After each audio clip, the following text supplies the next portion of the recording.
It is my pleasure to welcome you all here tonight, depending on where you are in the world. So my name is Reverend Erica Allison, and I am part of the Compassion Consortium. We want to welcome you tonight to our book night, and thank you for joining us. Tonight, I'm excited to share that we're going to be discussing this book. It's called Vegan Voices, Essays by Inspiring Changemakers. And this book is a collection of informative, diverse, evocative, and inspiring essays from over 50 vegan activists, educators, artists, and changemakers on the whys and wherefores of the vegan diet and lifestyle. And we're joined tonight by the book's editor, Dr. Joanne, as well as contributors Jean Bauer and Victoria Moran. Before I introduce them though, I'd like to tell you a little bit about tonight's event and also about your host, the Compassion Consortium tonight. So before we begin, let's just take a few centering breaths together, let everyone arrive, settle into the space and into present moment awareness. Just take 3 collective breaths together. An inhale and a nice releasing exhale. Another one like that, into the belly, into the lungs. And an exhale. And one more just to fully arrive here and now.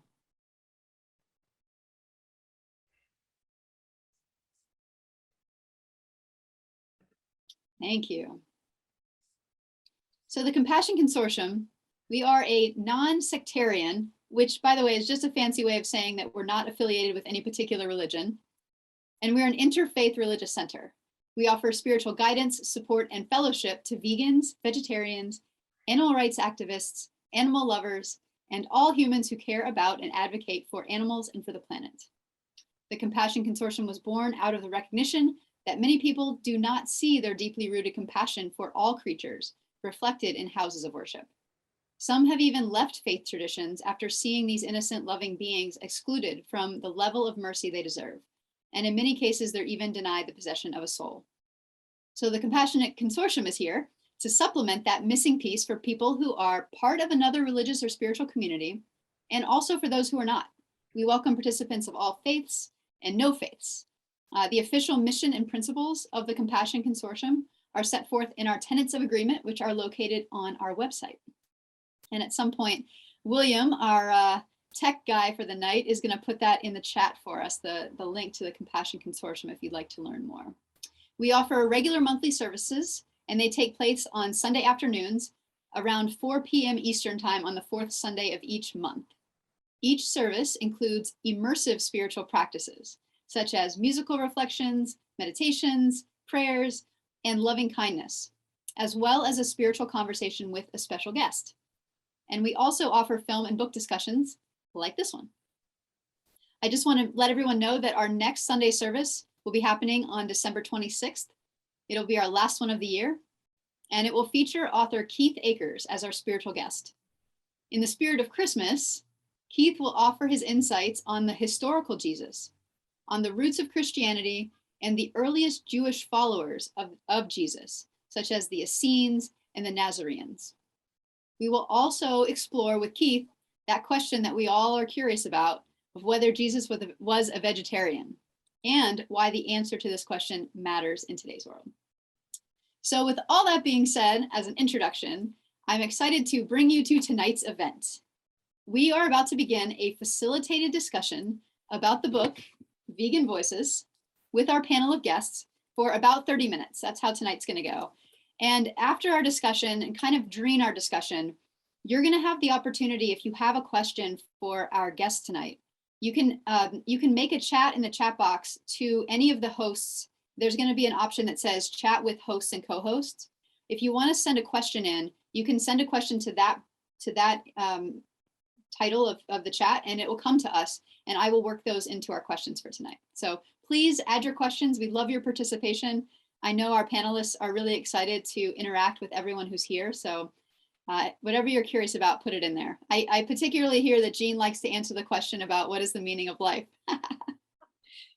All right, so without further ado, Oh, and by the way, we'll wrap up at the end of the hour. So if anybody's managing your schedule for today, we'll be done at the end of the hour here. So without further ado, Vegan Voices, Essays by Inspiring Changemakers, a collection of informative, diverse, evocative, and inspiring essays from over 50 vegan activists, educators, artists, and changemakers on the whys and wherefores of the vegan diet and lifestyle. So time to introduce our guests. We are joined tonight by the book's editor, Dr. Joanne Kong, as well as contributors to the book, Jean Bauer and Victoria Moran.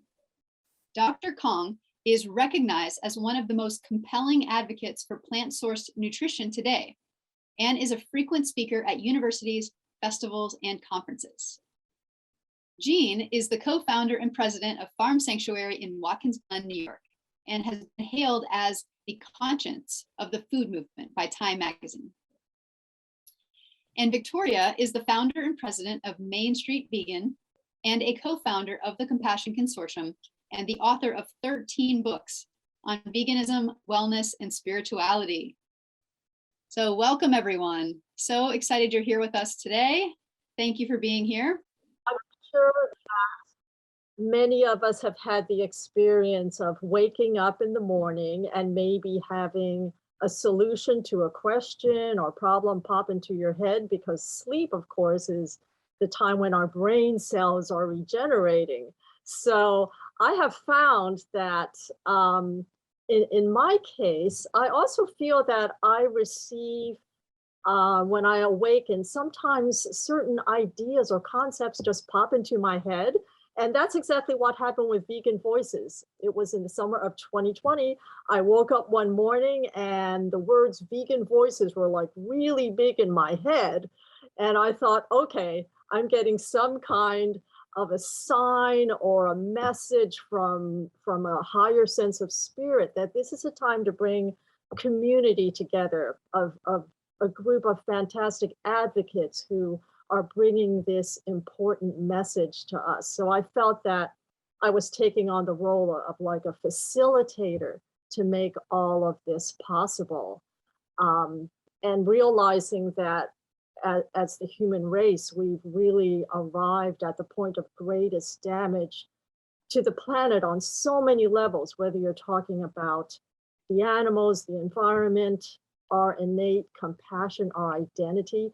Veganism is really at its core, to me, a spiritual philosophy. It's something that's grounded in the depths of who we are and how we see ourselves. So that's really how the book began.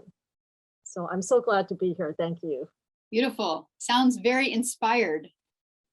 I love those that just you wake up and the idea's there. Victoria or Jean, would you like to add anything about why this book, why now? I'm just very grateful to be part of this book, part of this conversation, part of ongoing efforts to create a kinder world. And so I think it's great that this book is out and these discussions are underway. And I'm also grateful to be part of this one too.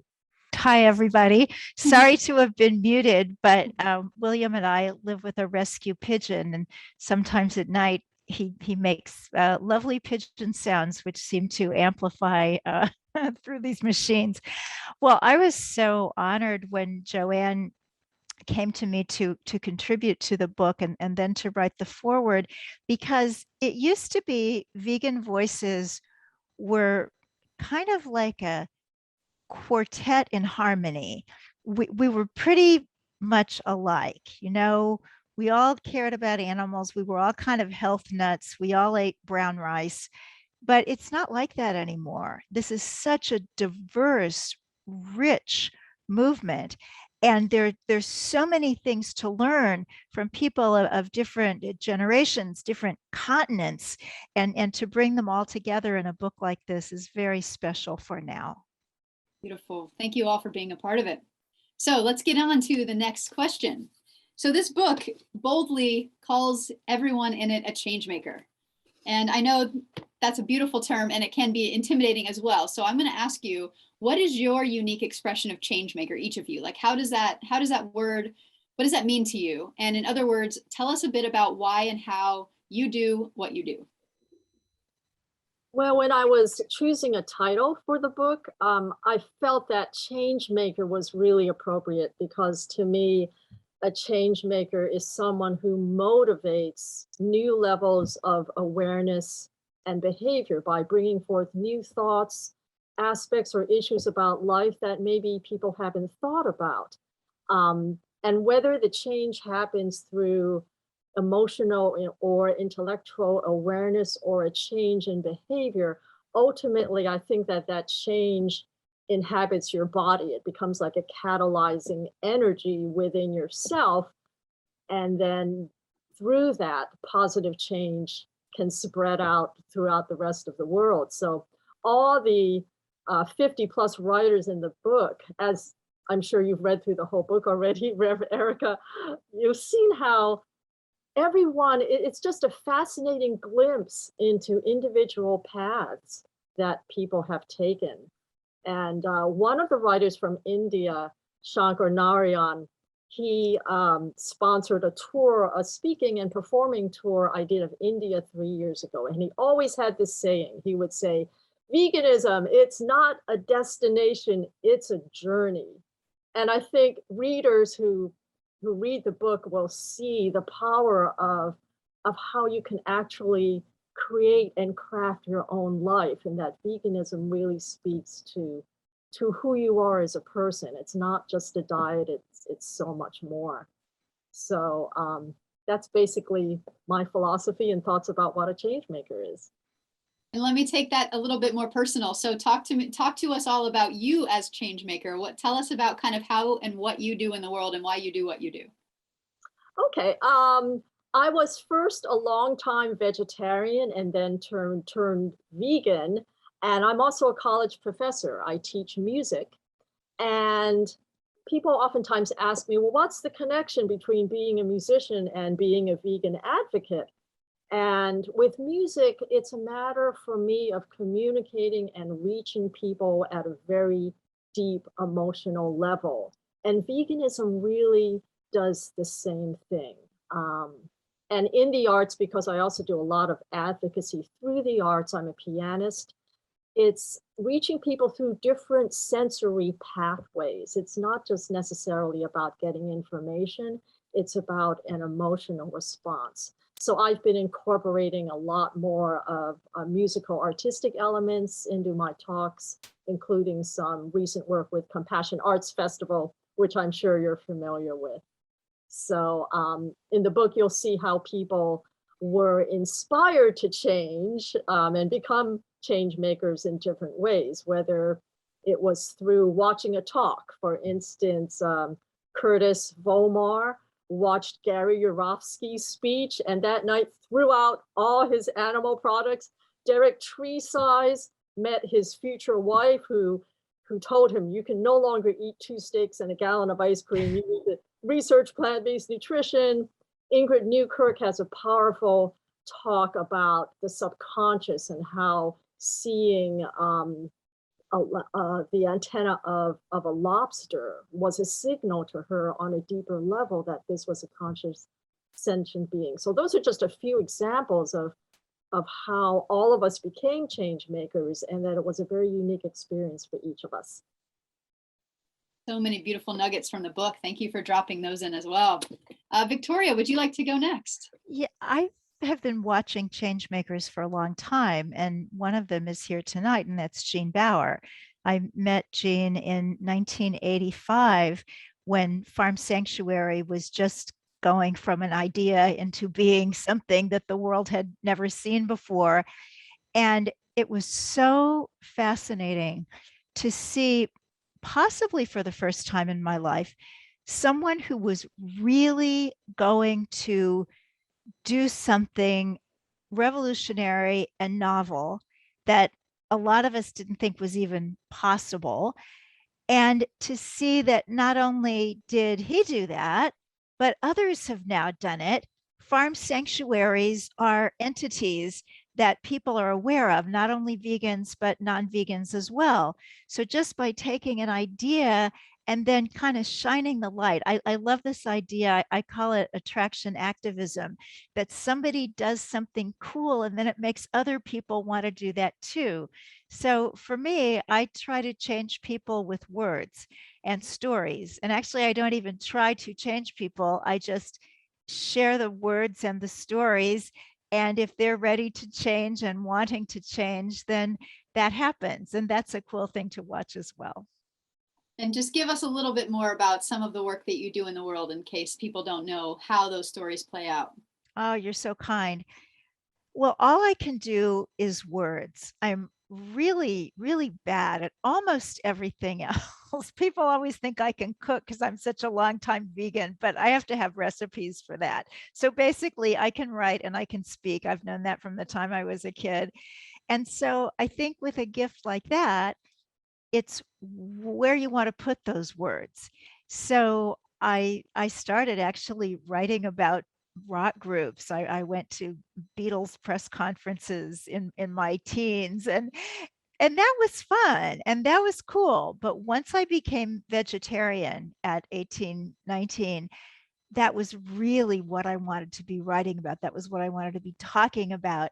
And I've also written a lot, as you said, Erica, about spirituality, because for me, being vegan and having a spiritual life, I can't disconnect them. There's something in the Bhagavad Gita that says that, this is very, very paraphrased, but that basically, you're getting it in a spiritual way when you see all beings as manifestations of the divine, and when you feel the suffering of all beings. I had a really interesting experience this morning. I teach a little yoga class in my building, and one of the students, yeah, she's kind of sort of vegetarian, she's not like in our way of seeing animals and seeing food at this point anyway. But she came to class with a watering can, and somebody said, "Why do you have a watering can in yoga class?" And she said, "The plants on the second floor in the public area of our condo, the guys aren't watering them." And I just felt like those plants were saying to me, "Help me, I need some water." And I thought, you're getting it. And when I can see that in somebody else, then it kind of lifts me up to want to do it more and more in my life too. Wonderful. Thank you, Victoria. Jean, how about you? Tell us a little bit more about what you do and how you do it and why you do it and all those beautiful things that make you a change maker. Yeah, well, I appreciate, Victoria's recollections of those early days. And I've always been inspired by the words that Victoria puts out into the world. And, I grew up like most of us, probably eating animals without thinking about it. We're very much social animals, and we learn from those around us. We grow up in a world that in some cases is pretty violent and cruel and upsetting. And for me, that was part of it. Growing up, seeing war, seeing violence, seeing nature destroyed, seeing animals harmed. And ultimately, I didn't want to be a cog in a wheel of a system that was causing so much harm. So that's why in the 80s, I started looking into what was happening around the world, including in agriculture.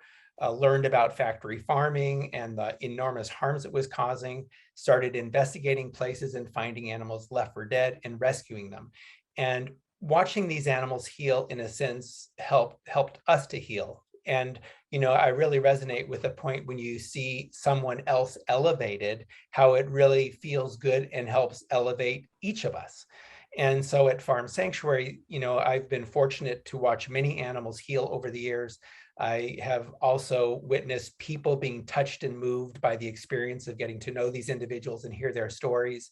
And for me, being vegan really is just about living with compassion, recognizing that we're connected to each other, and that our voices, our actions, our daily choices matter.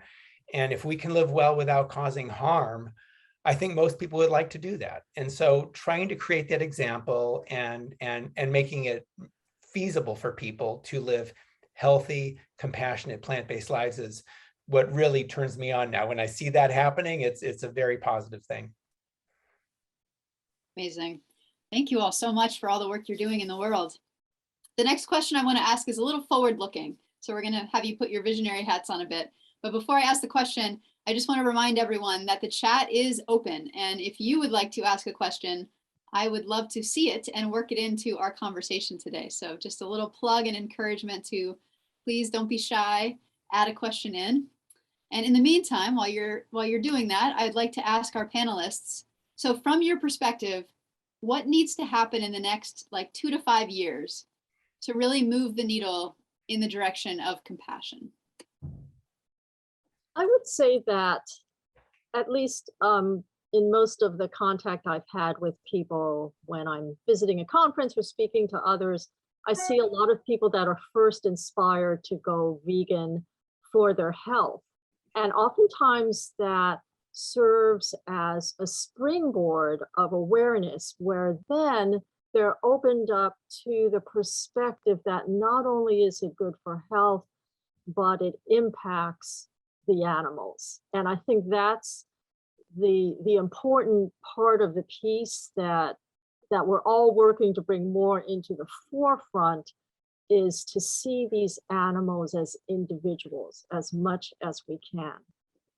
Because there's generally a disconnect, I would say, from the mainstream public. And I think back to the beginning of COVID, and I'm sure we all saw on the news things like, oh, the food chain has been disrupted. There are going to be meat shortages. And there were the horrible stories of, because of the transportation disruptions, that millions of animals were gassed, suffocated, or drowned. And yet the mainstream media's focus was on supply chains and disruptions of the meat supply. And you even saw terms like, instead of saying we're killing these animals, we're depopulating or we're culling. So it's been so heavily ingrained to not see these animals as kindred spirits. Jim Mason, the well-known activist and journalist, has this wonderful term where he talks about it as a self-anesthetizing, that our culture has learned to be disconnected from the immense violence and the cruelty. And so I think what we need to do through advocacy and education is more of what we're doing already. There are various campaigns like Be Fair, Be Vegan. Of course, the amazing work happening at Farm Sanctuary through efforts that Jean and others are doing. Joanne MacArthur with her animal photojournalism, where she says that her goal with her photography is that the animals in a way are speaking out of the photos and saying, please look at me. What do you see? What is going to happen to me? So I think anything that we can do in the next few years to keep advocating for seeing these animals as the beautiful individuals that they are. And I really see it as all of us here today, it's like we're kind of at the forefront of a movement, of a flow or direction that humanity is going to take further and further in that direction of compassion. So I think all of us are making a difference, and we're just going to keep working hard at it with compassion and love for the animals. Thank you, Dr. Khan. I'll jump Jean, in, Reverend go ahead. Erica, because I'm so fascinated by how you asked the question. I was all ready for you to say, over the next 2 to 5 years, what do we need to do to make for a vegan or a much more vegan world? But instead you said, what do we do to create more kindness, to make a kinder world? Which is a question that I don't know about Joanne and Jean, but I'm not asked that one very often. And I think that maybe the best way to get a kinder world might be to create the vegan world, or as much of one as we can get. Because like Joanne said, when somebody goes plant-based for their health, they're no longer consuming animals. So when you bring up the animal issue, all of a sudden they can be very open and accepting about that, because they're no longer having to justify something that they're doing since they're no longer doing it. And I think too that whenever we stop eating animals, something changes. I think something changes at a cellular level. I believe something happens at a spiritual level. In yoga, we say that you're eating then a more sattvic diet. And that means that you're imbibing more purity, more beauty, more lightness. And so it's just easier to awaken some of these kinds of higher forms of thought, where you really do want to be kinder to everyone. And the other thing that I'll say on that is we look out at our world and we see all of this divisiveness, and people can't have discussions with one another, and everybody is, you know, on a team and nobody on the other team has ever had a reasonable thought. And yet with animals, they're very much a bridge, because whether it's loving our companion animals or whether you see an injured bird out on the street and everybody coalesces, everybody wants to get together, who's going to get the box, who's going to call the bird rescue place, who's going to get the taxi, because we all really can get rid of some of our human problems when we're focused on an animal. And even though some people say, oh, well, there are people who like animals and there are people who don't, you know, most people, when an animal's in need, can come together on that, and maybe it'll help us come together on some other things. You know, I agree with all of that. And, you know, it really is about touching, you know, our humanity, you know, acting according to our humanity and our empathy and our relationships and connections with others, and to try to create relationships of mutuality and kindness instead of relationships, as we have in many cases with farm animals, especially relationships of extraction and exploitation. And so it's reshifting these relationships.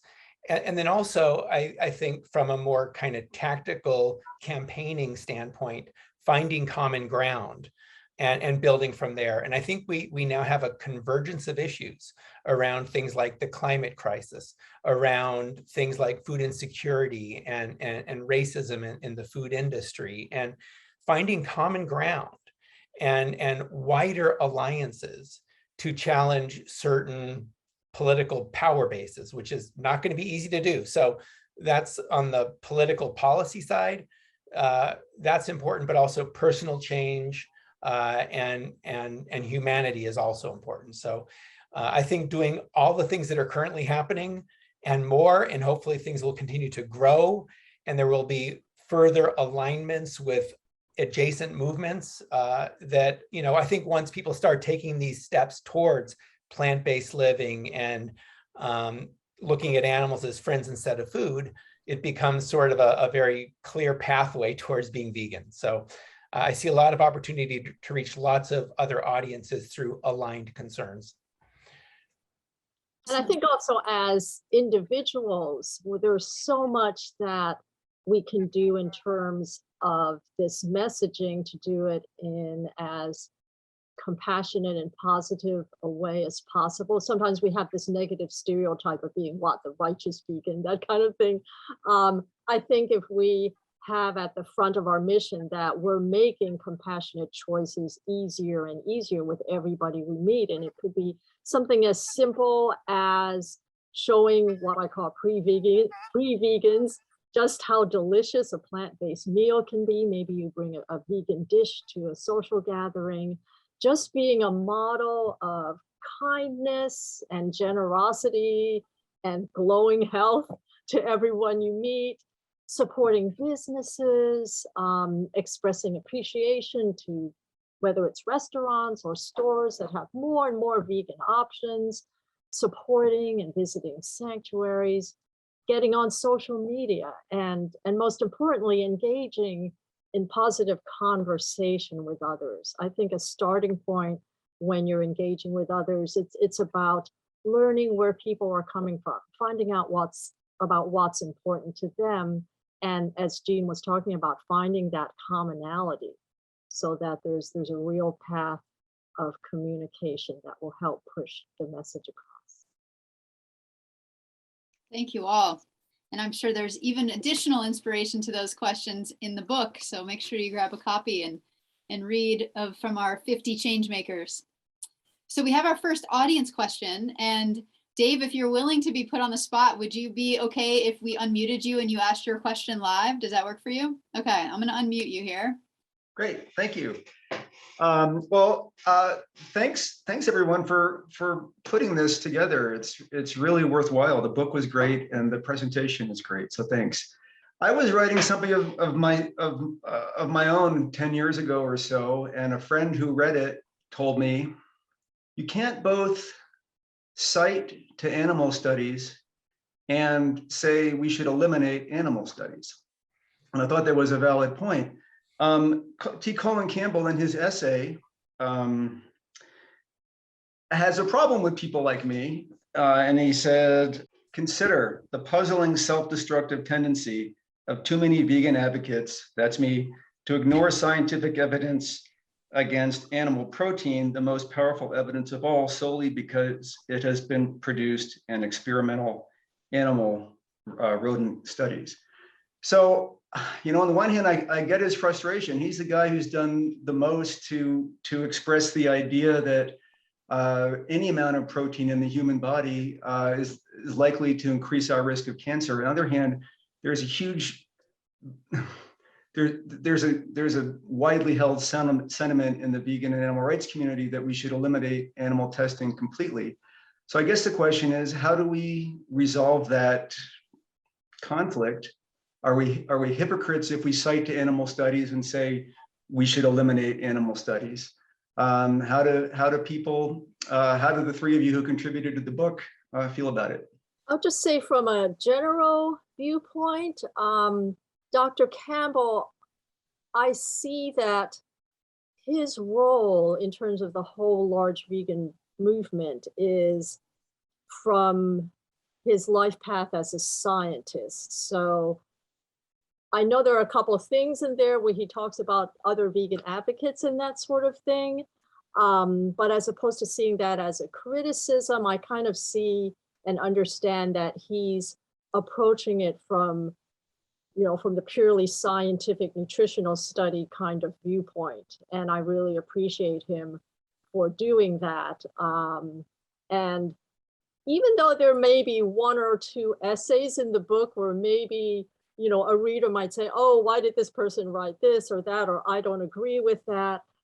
Part of the goal of the book is to simply show the different viewpoints and different perspectives that people have, even though we're all under this umbrella of wanting to have a more sustainable, compassionate, healthier world. So I would just say that that I see his essay as representative of that particular viewpoint, and it's just one of many diverse expressions in the book. And I think, you know, Benjamin Franklin said, if everybody thinks the same way, nobody's thinking, right? So I think diverse perspectives are really important. And I think it's also important to have honest conversations about these sorts of conflicts or these different approaches. And, you know, I don't personally have a strong opinion about it. This is not a space where I spend a lot of time. But, you know, I also often talk about the, you know, find common ground and build from there, right? So but when it comes to the animal studies, you know, it is conceivable that somebody might still cite them, you know, from the past and say they should not occur in the future. I mean, that is a conceivable, perhaps, way to, I don't know, find the middle ground, perhaps. But I think diversity is good, different perspectives are good, but honest conversations about the reality of animal research and the problem about animal research. And I don't know if maybe you can do that and still cite it. Again, I don't have a strong opinion about it, but it's important to tease out those things. And I would like to point out, I have a brother-in-law who is at the School of Medicine at Tufts University, and he's told me how over the years there's been less and less of testing on animals. Even through the NIH, there have been initiatives to find other means for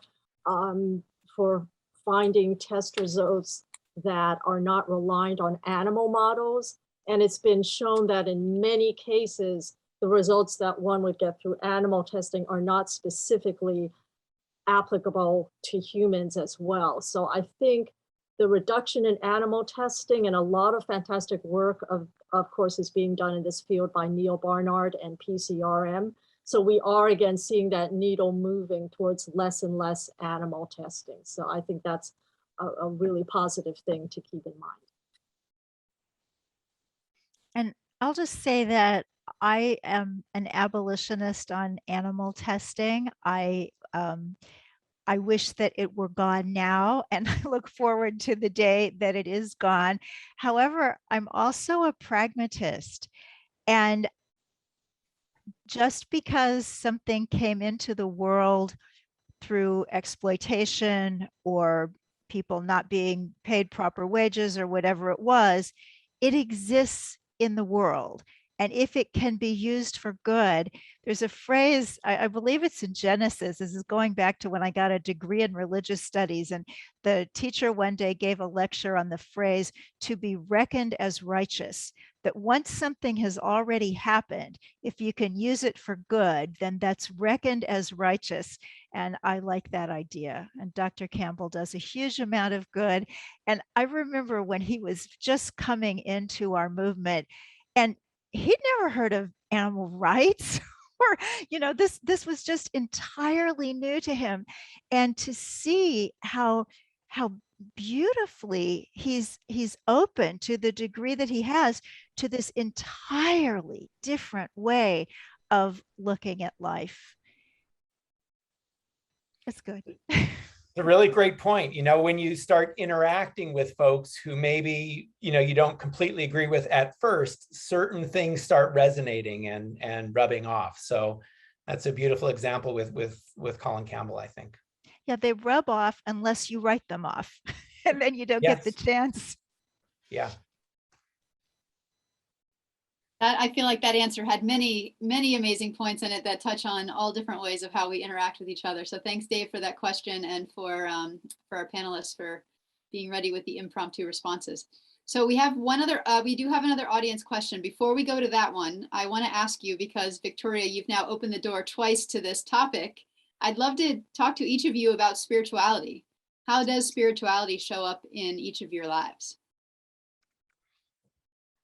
Well, I'll take that since I heard my name in the question. It's when Jean, I think, was kind of joking, but maybe not, before we started about what is the meaning of life. To me, that's really what it is. There has got to be some kind of big picture. I have a belief system. I believe that the divine exists in all of us, and that to know that is the point and the purpose. But on the way to that, we have all these amazing opportunities to connect, to have wonderful experiences, to show compassion, to lessen the suffering of others. And that to me is just a beautiful spiritual life in the material world. I was talking to somebody the other day who said, oh, as long as you're on Earth, you're just supposed to do normal stuff, but normal stuff that's kind and loving, like having wonderful vegan food and wonderful conversations like we're having tonight. So to me, spirituality, I've never been associated with any formal religion, but throughout my life, I consider myself to be naturally a very introverted person. So I tend to be very inner focused anyway. But for me, spirituality is about maintaining a center of calm, peacefulness, and steadiness within me, and trying to carry that around with me throughout everything I do during the day. And I feel that I can especially connect to it if I'm sitting quietly, doing some meditation, and I'll actually get to the point where, as my eyes are closed, I can see the color of my aura, which is kind of a bluish, light purplish color. And that's incredibly calming. And I try to keep that calm focus with me all of the time.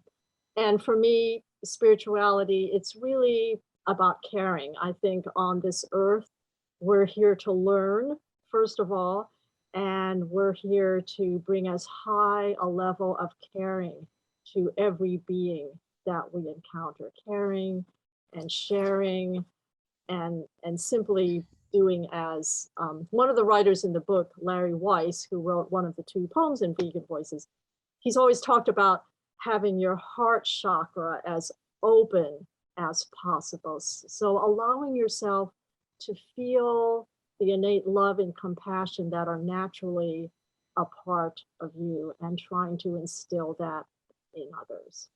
So that's what I try to do. And I think for vegans, because in lots of ways we still feel like, you know, we are the minority, there's a certain courageous spirituality as well, which Rev Sarah would talk about as spiritual rebellion, right? I mean, it does take a certain act of courage, right, to stand up for what you believe in, because you know this is the right path.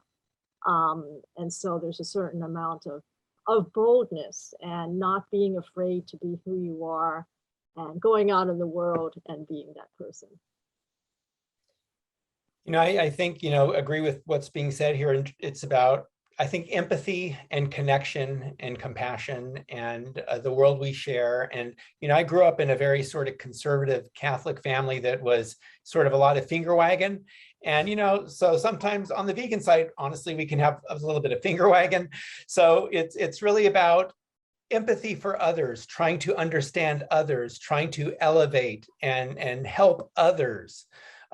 You know, and that's why when I see somebody else that is so positively affected or shifted, it feels so good, right? So to me, you know, spirituality, I think that it's really how we live and how do we influence others and how do we interact with and affect others, and doing this in a positive, kind, loving way just creates more kindness and love in the world, which I think benefits all of us, including other animals who are also part of this large community of life and kinship that we're all part of.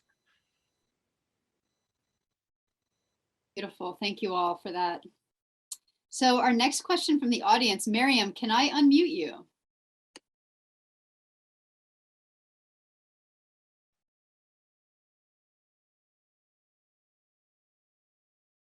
There? Yes, we hear you. Would you like to ask a Okay. question? Hi.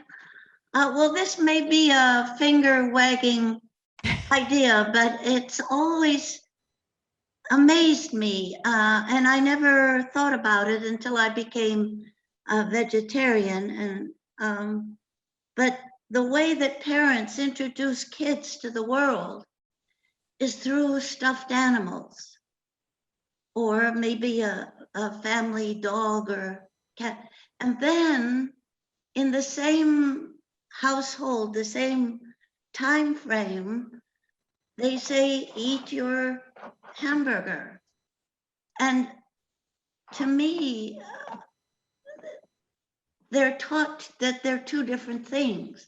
And that was the amazing, amazing awareness that came to me when I became vegetarian and vegan, that these 2 separate things are the same. And I wonder, it goes through our whole culture, this split, this ability to mask, well, I guess to make 2 different things out of one thing. Does that make sense? I think, yeah, you're I think speaking to separation, right? And then also sometimes when separation happens, there becomes superiority, that somebody matters more than somebody else. And, you know, that is, I think, what you're talking about there, which is very sad for other animals, but also for people who have these beliefs instilled. And it's possible that the parents think what they're doing is helpful somehow.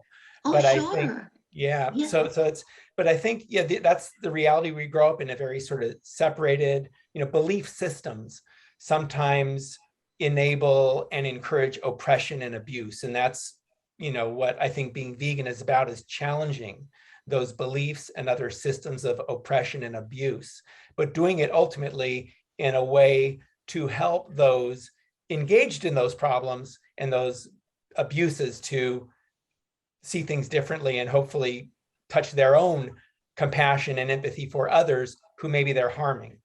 It's a long time project, but no, what you're talking about is a real thing, and it's part of what I think the vegan movement is up against, these separations.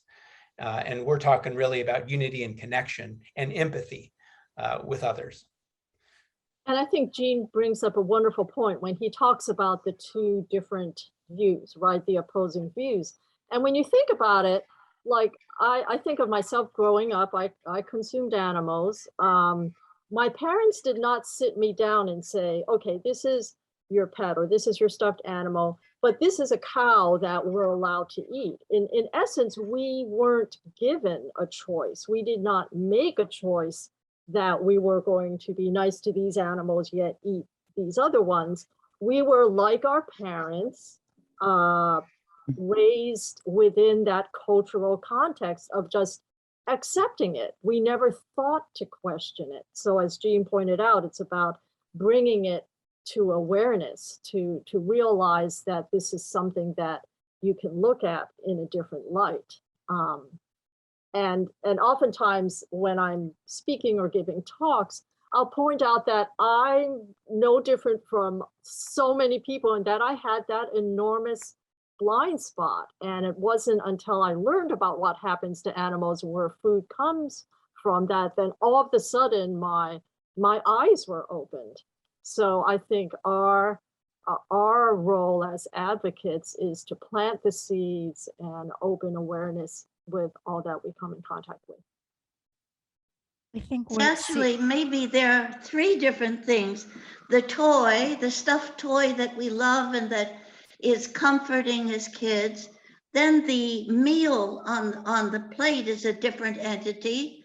And the cow that we learn in the farm is a third entity. So it's all kind of dissociated. And so our emotions are, it's perfectly okay to eat the chopped liver there. It doesn't connect to any living being, you know. I'll have to think about it more, but it's always amazed me, the separateness, the disconnect. Miriam, Victoria, would you like to? Yeah. Well, I wanted to just introduce Marian because she writes beautiful children's books about animals. So she's really reaching this this group, and she's also going to be our compassion and action person for our next Sunday service. But this question, to me, this is the $64,000 vegan question. Why is it that some people at whatever age say, oh my gosh, I get it, I'm not going to eat animals anymore. And other people can live their whole life long and they can love their pets and they can contribute to wildlife charities and they can adopt injured wildlife and release it into the wild with great fanfare, and they never get it. To me, if we could just bottle that thing that has happened to all of us here and offer it to others, it would change everything. What do you guys think it is? Why did we wake up at 10 or 20 or 50 and other people don't? Actually, I didn't wake up. I became vegetarian because it was a requirement for a meditation. And I didn't wake up until being vegetarian, that it became the two worlds or the three worlds started to come together. But I didn't become vegetarian for the animals. I did it for meditation. That's very interesting, Marian, because I tried to be vegetarian for the animals when I was a little kid, like 13. I lasted the longest. I think I lasted 4 months when I was 13. Pretty good. But when I actually did it, it was because of yoga. You know, I'd read all these yoga books and they said, if you're going to be serious, you have to be vegetarian.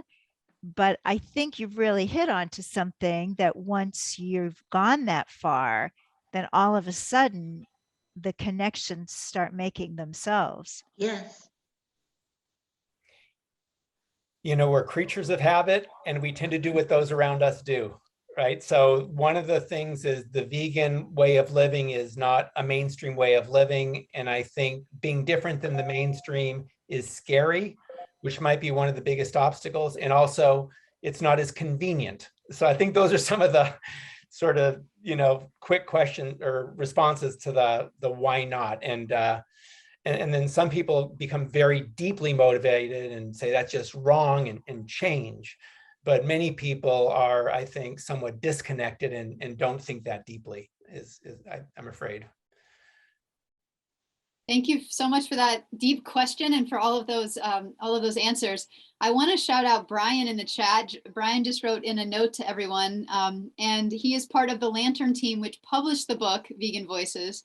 So if we all want to give like a little, you know, shake of the hands to the whole Lantern team for bringing this work into the world. We're so grateful for publishers who bring these voices into the world. So thank you, Brian, for being here and for your support. So we're getting towards the end of our hour. We have another question from the audience, and I have one more to go. And there are some great comments in the chat. So if you'd like to also peek at those to keep the conversation going on some of these other points.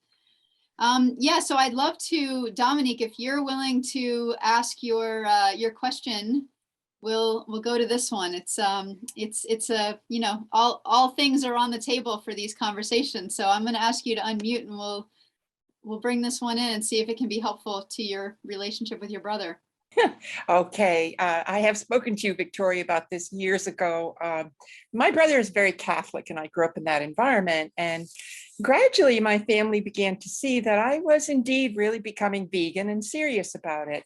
And my brother said to me, "Oh, you vegans are so hypocritical, because I do believe in women's rights as well." You know, and he said, you believe in abortion, it's okay to kill a child, but boy, you can't kill an animal. And he said, you are so hypocritical.